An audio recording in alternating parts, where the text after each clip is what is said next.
Na schádzky pochválený nástup dzecínskej folklórnej grupy na Červeným pupčecu u Ruským Kerestúre je odlučené, že by za nahradu za aktivnosť nastúpili i na sviatočnosti z návody označovania 600 roky od prvšoho spomínania Valala Stebnik u Republiky Slováckej starého kraju Bikyčaňoch, čija delegácia bude prisustvovať sviatočnosti od 11. po 13.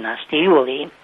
U delegácii krem predstavníkov местnej zajednice budú i členy kultúrno-prosvetného družstva i Lovároch, ktorí tiež majú krásne sotrudníctvo so starým krajom.